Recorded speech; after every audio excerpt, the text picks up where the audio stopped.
Jake stepped off the shuttle and looked around. Zifra Station was bigger than anything he had ever seen. Towers of metal and glass rose high above him, and lights blinked in every color of the rainbow. Strange shapes moved around, some were humans like him but most were aliens. Some had long necks, some had multiple arms and some glowed softly.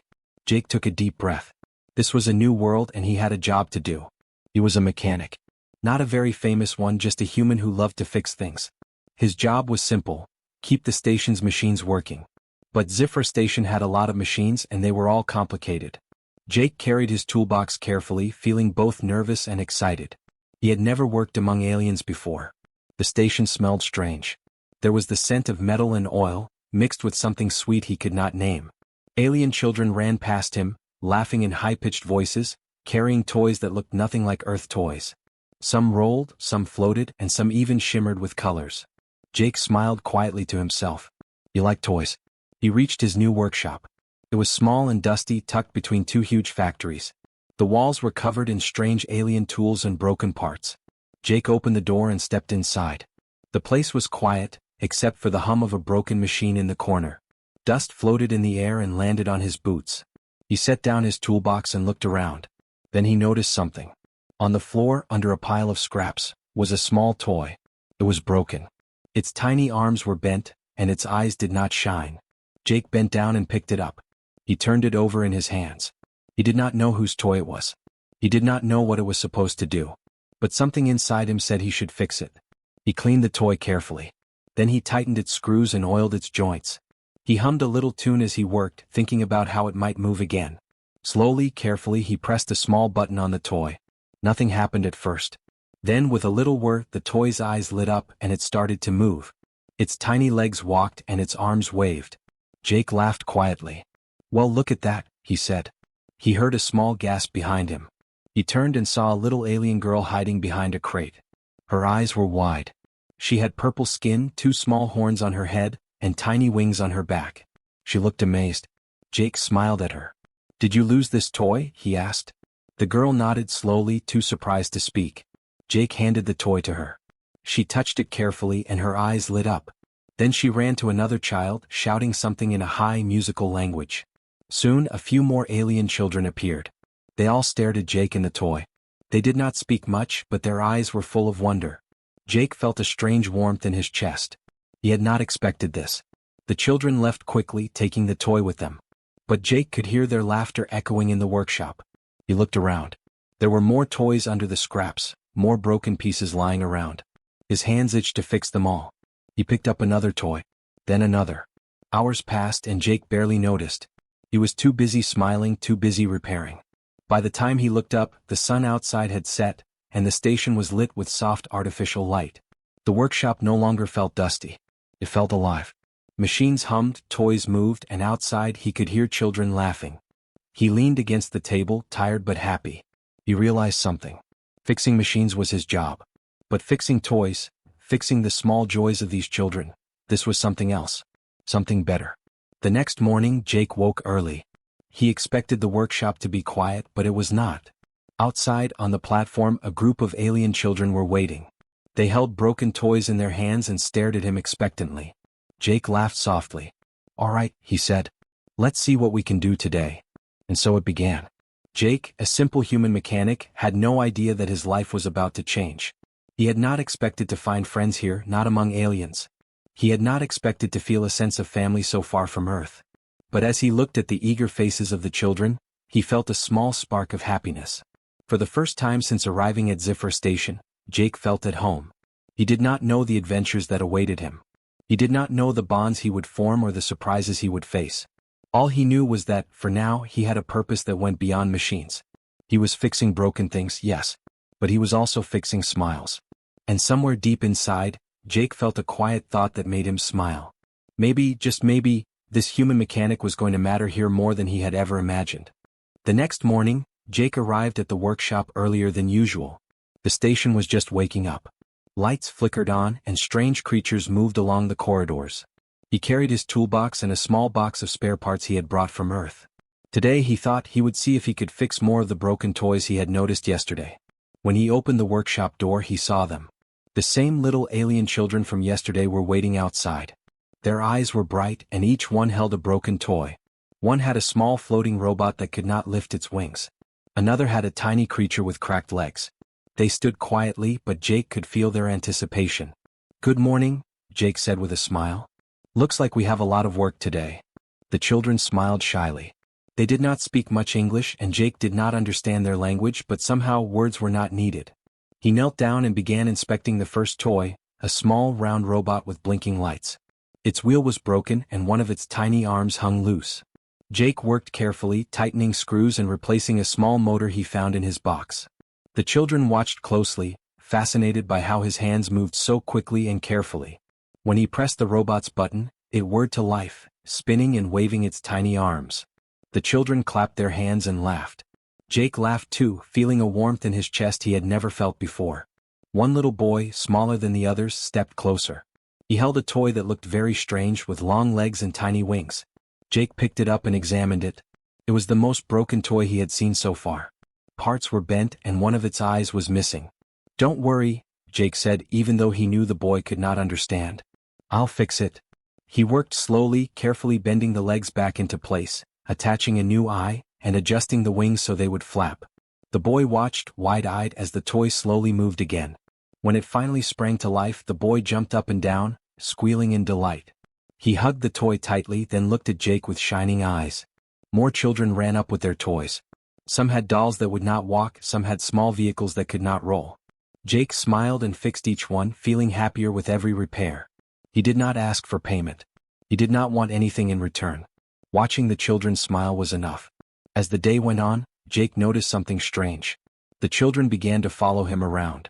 Even when he was not fixing toys, they stayed close, peeking into the workshop, laughing quietly and sometimes touching his arms. Jake felt awkward at first, not used to so much attention. But slowly he began to enjoy it. He realized he liked the company of these little aliens more than anything he had expected. One of the older children, a girl with sparkling green eyes, came forward. She held out a small broken music box. Jake took it and examined it. The gears inside were twisted and the melody did not play. He smiled. "We can fix this too," he said. Hours passed like minutes.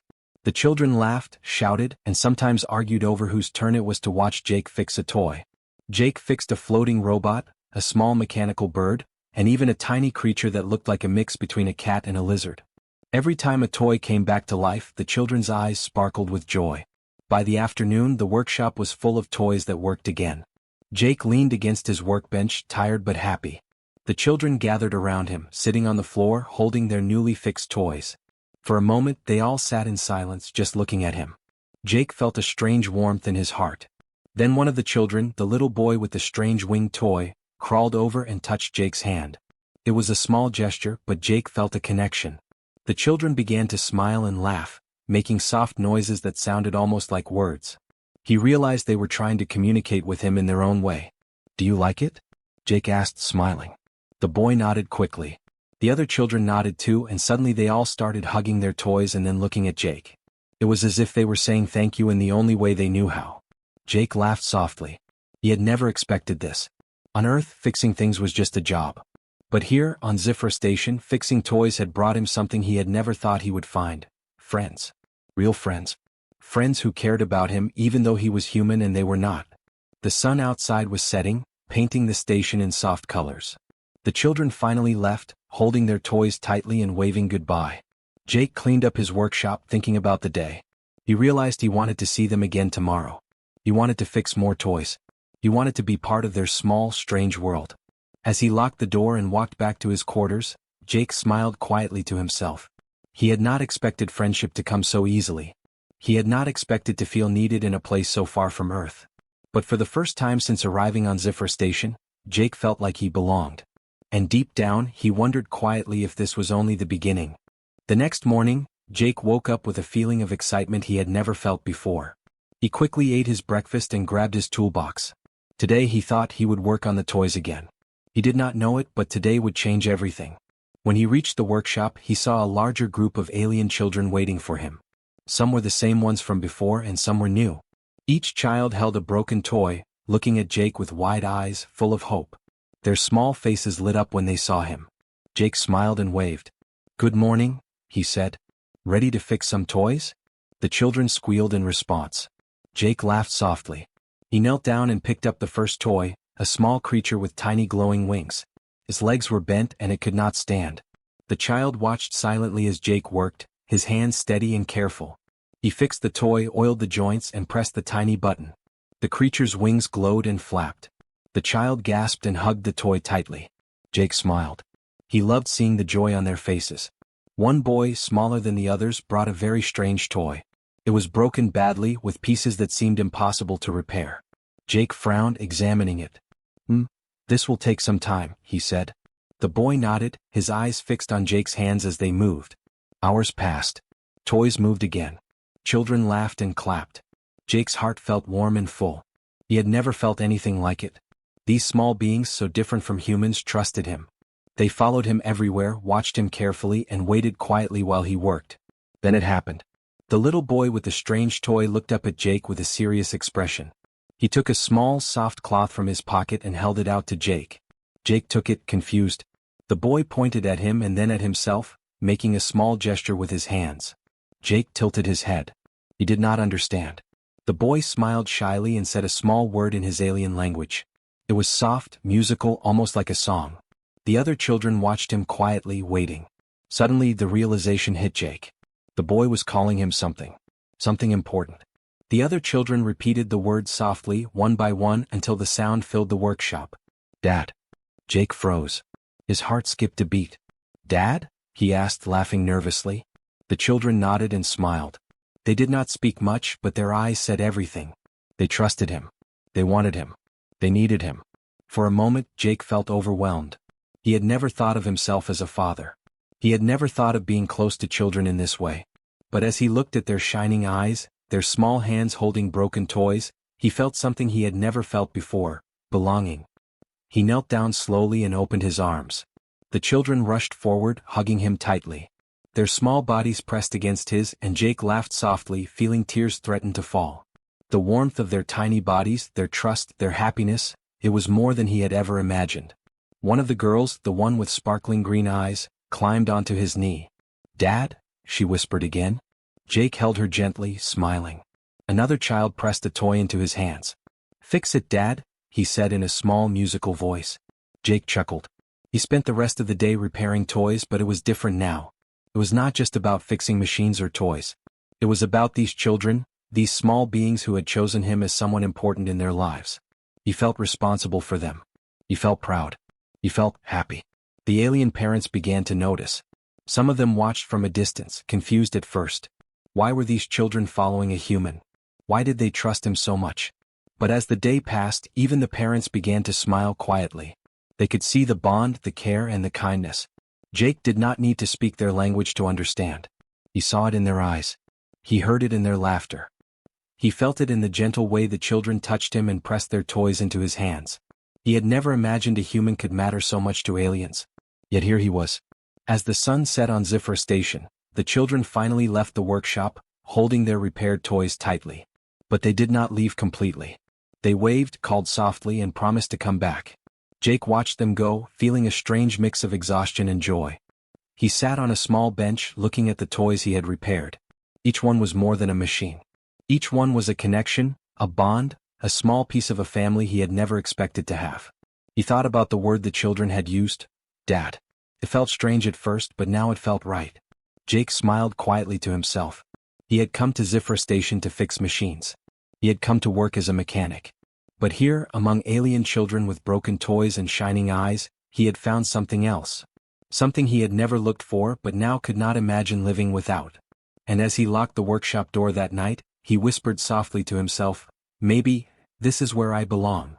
The next day, Jake woke up to a strange noise outside his workshop. It was a low hum, almost like a machine running too fast. He grabbed his toolbox and ran toward the sound.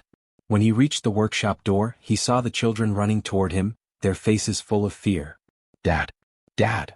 One of them shouted. Jake frowned. The children could not speak much English, but he understood from their gestures that something was wrong. They pointed toward the station corridor. Jake looked and saw a security bot moving strangely. Its lights flashed red and its arms swung wildly. Jake's heart skipped a beat. The bot was huge and strong, built to protect the station, but now it seemed dangerous. The children's toys had fallen from their hands, and some were being crushed under the bot's feet. Jake knew he had to act fast. He stepped forward. "Stay behind me," he shouted. The children obeyed, moving closer to the wall. Jake took a deep breath and ran toward the bot. He had fixed machines before, but never one that could hurt others if it malfunctioned. His hands shook slightly, but his mind focused.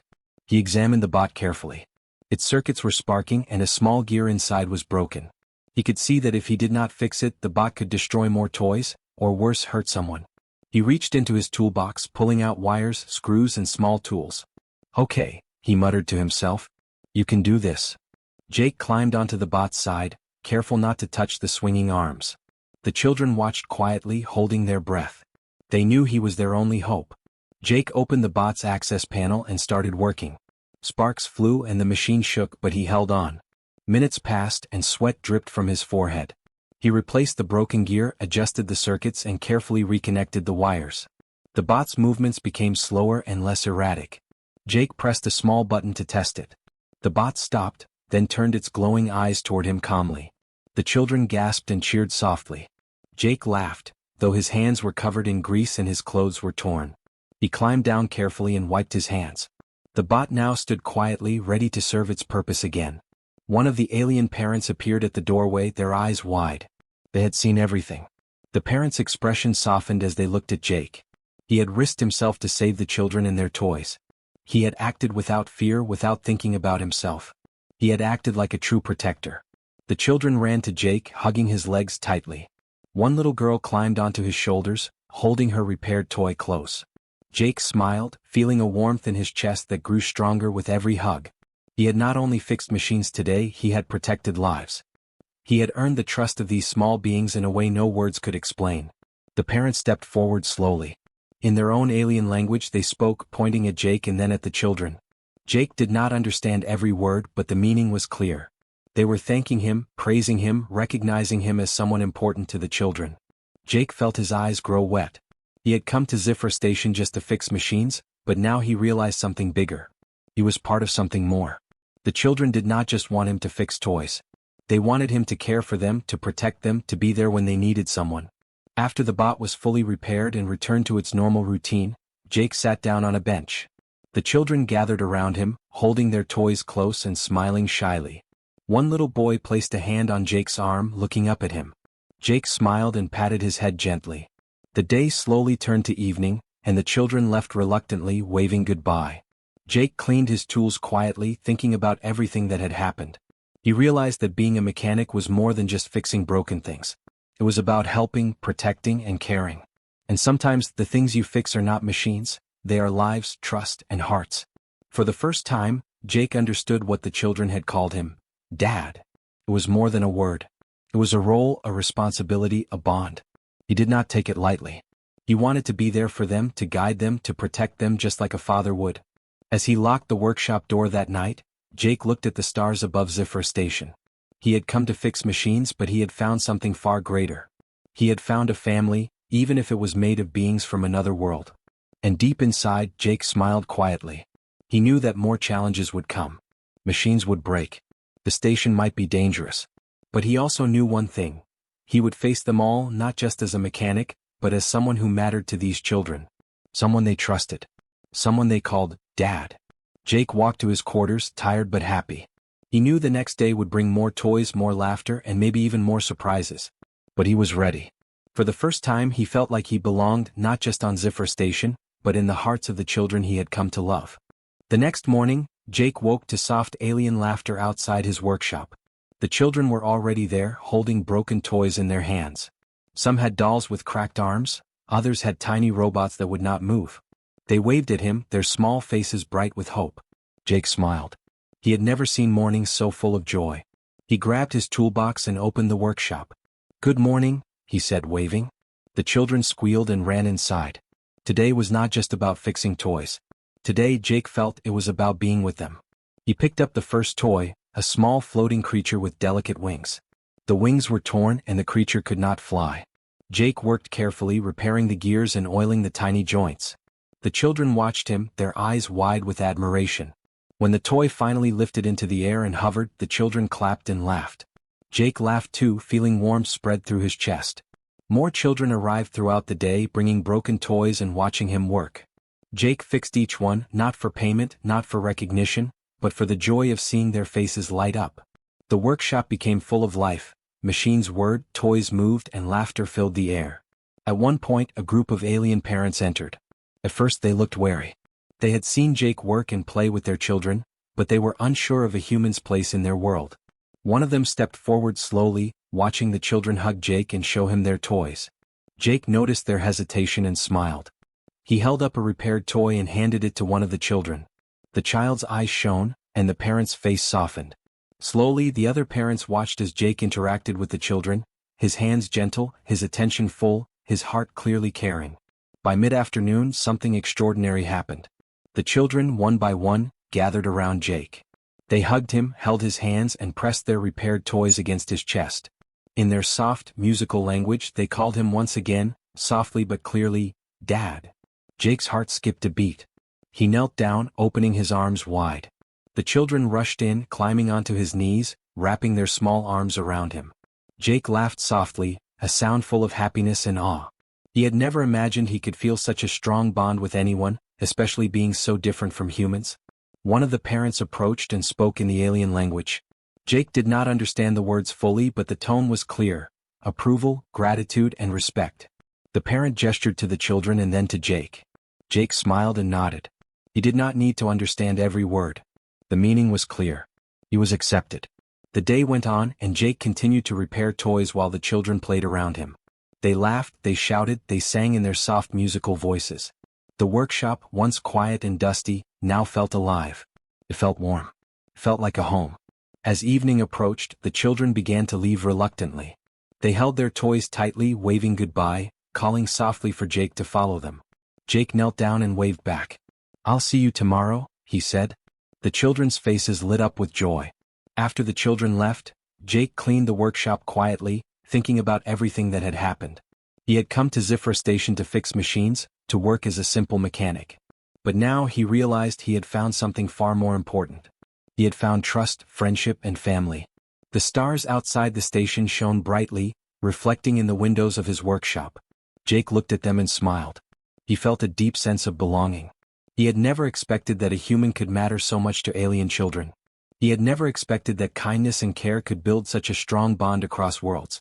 As night fell, Jake sat on the bench outside his workshop, toys around him, and thought quietly.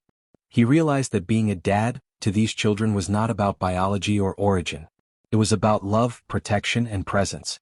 It was about being there when needed, fixing what was broken, and making life brighter. He remembered the first toy he had fixed and how a small girl had hugged it. He remembered the fear in the children's eyes when the security bot had malfunctioned. He remembered the joy, the laughter, and the simple word that had changed everything: Dad. Jake knew that life on Zifra Station would not always be easy. Machines would break, challenges would come, and sometimes danger might appear. But he also knew one thing with certainty: he was no longer just a human mechanic. He was someone who mattered, someone who was loved, someone who belonged. And as he finally walked to his quarters, the soft calls of Dad echoing behind him, Jake smiled. He had found a family in the stars. A family he would protect, care for, and love, no matter what challenges lay ahead. For the first time in his life, Jake understood that sometimes family is not given. Sometimes family is found, in laughter, in trust, in tiny hands holding broken toys, and in hearts willing to love across worlds. And as he drifted to sleep that night, Jake felt a quiet happiness fill him. He was ready for tomorrow, for the toys, for the children, and for the life he had never expected, but now could not imagine living without.